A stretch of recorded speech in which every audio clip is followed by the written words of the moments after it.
depressão é um transtorno afetivo, né, do humor, muito prevalente, ou seja, que atinge cerca de 20% da população. Nossa. E de todo o mundo, e atinge pessoas de todas as classes sociais, né, de todas as cores, de opções sexuais diferentes, crianças, adultos e idosos. Criança, doutora, também? Sim. Está atingindo crianças cada dia mais, né? E é um transtorno que, como eu falei, interfere no humor, né? Geralmente é o humor triste, pode ser também vazio, ou seja, aquela pessoa indiferente, e também irritadiço, não só tristeza. E assim, quais são os principais sintomas que a gente poderia perceber no dia a dia com aquela pessoa? Como é que a gente pode prestar mais atenção, né? A maioria das pessoas sempre relaciona a depressão com a tristeza, né? Com o choro fácil, a labilidade emocional, ou seja, uma fragilidade emocional. Mas a depressão ela se manifesta de formas diferentes no homem e na mulher, na criança, no adulto e no idoso. Então, os sintomas são variáveis. Esses sintomas, por exemplo, na criança, acontece muito da criança somatizar, que a gente chama, ou seja, ela vai manifestar no corpo o seu estado emocional. Muitas vezes ela não fala, principalmente com a criança pequena.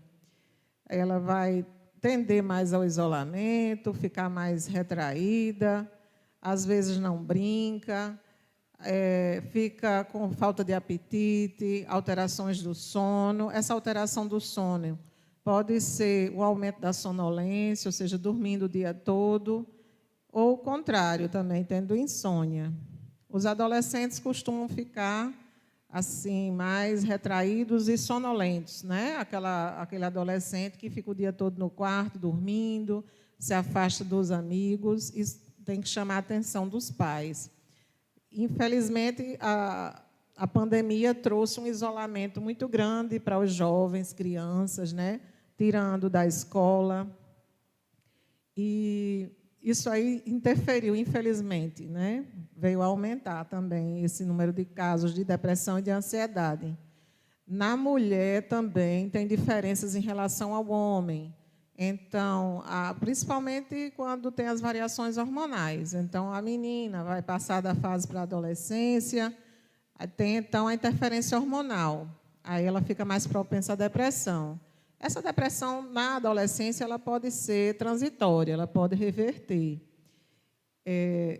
No homem, sim, na mulher adulta, vai depender também da fase. Por exemplo, na gravidez, tem mulheres que podem tender a depressão, aí vão desenvolver uma depressão pós-parto, onde elas ficam com rejeição, sem querer cuidar do filho. O choro do bebê irrita muito essa mulher, então a família tem que prestar atenção, porque, infelizmente, já aconteceram casos de infanticídio, ou seja, da mãe matar o próprio filho, mas ela está doente, né? E outras variações hormonais, como, por exemplo, na menstruação, vai deixar a mulher mais irritadiça. Também poderá ser transitória, a mulher fica chorando com tudo, na gravidez também. Então, pode ser transitório, pode não ser, vai depender da duração desses sintomas e da intensidade.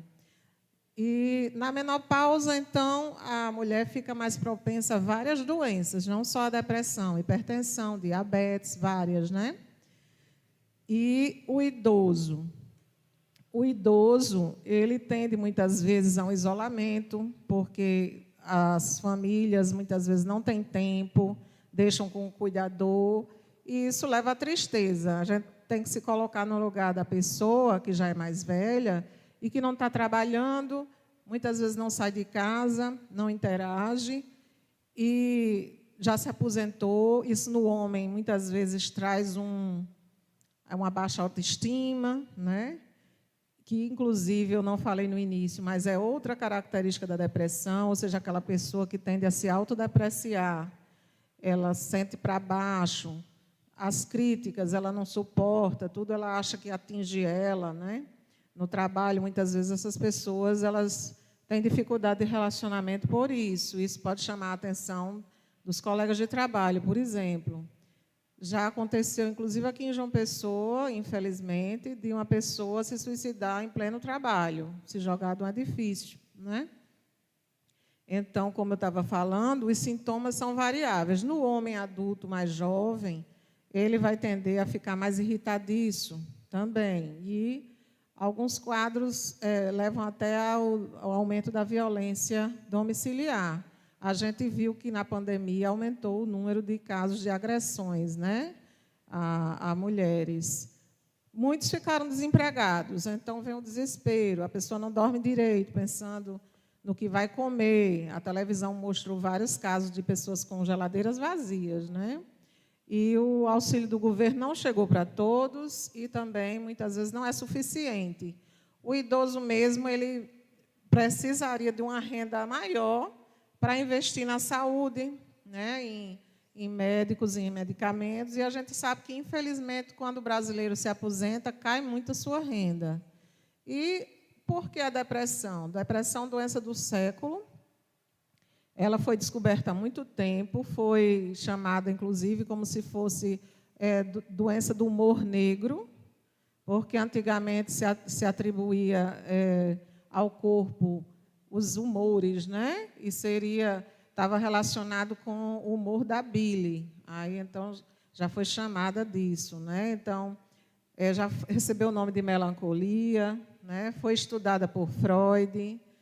E ela já é antiga, mas foi aumentando no decorrer do nosso desenvolvimento. O homem avançou muito, aumentou a longevidade, mas veio também o aumento das doenças que atingem a nossa psique, né? O lado emocional. Até porque a raça humana passou a viver mais, né? Aumentou a expectativa de vida, aumenta a chance da gente ter doenças. Antigamente, as pessoas morriam mais jovens, vítimas de guerras, de pestes, não tinham vacinas, então aumentou a longevidade humana, aumenta a chance de ter diabetes, hipertensão, osteoporose, né? Alguma doença, infelizmente, a gente tem que ter. E fazendo um paralelo com a